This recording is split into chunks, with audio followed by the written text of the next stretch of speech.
Well,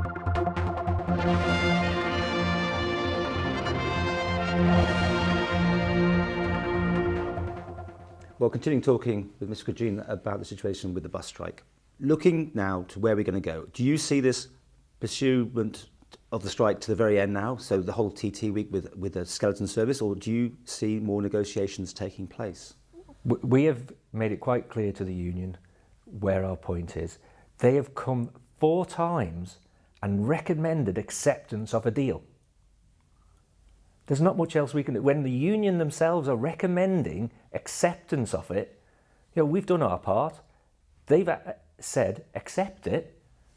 The issue is with a minority of the drivers putting pressure on others to say, no, we're sticking where we are. So do you think we will be in the same situation as this next week or not? I mean, do you see any movement?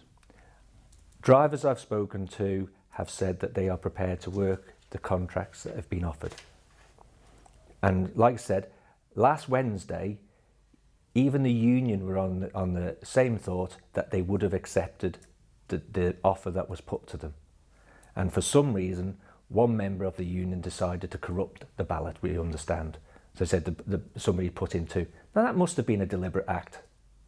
You don't go and put 2 ballot papers in, for no reason at all. And some of the drivers have expressed to me that they've done it deliberately because they thought it was going the wrong way for the ones who wanted to stay out. Again, this is stuff that is, you can stand by this, can you? It's what I've been told by drivers.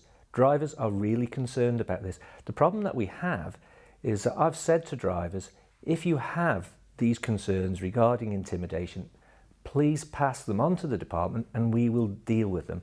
One of the issues that we have is that they're afraid that as soon as they put their name to a piece of paper to say that somebody's picked on them, then there will be repercussions from these people. But I mean, because when the strike ends, everyone will be back working together. I mean, it's not going to be a happy ship, is it? It's not. And I've had drivers say to me, we could actually do with having 2 canteens. And, I have tried all along in this dispute to try and keep people in jobs. The easiest thing would have been to say, well, okay, what we'll do is we'll lose 10 to 15 drivers. We'll cut services. But how does that come about with trying to keep efficiencies and trying to keep people in their jobs? Those people that we would be making redundant, they've got mortgages and they've got families. Surely there's a responsibility to them. And that's what we've tried to do. We've tried to keep people in their jobs.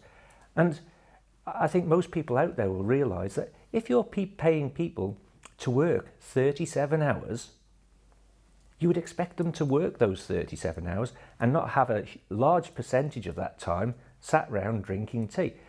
The union have said that this is a safety issue.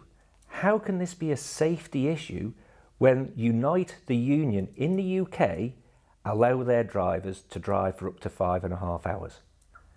They have a charter that says that they want to get down to 4.5, which is what we're asking our drivers to do.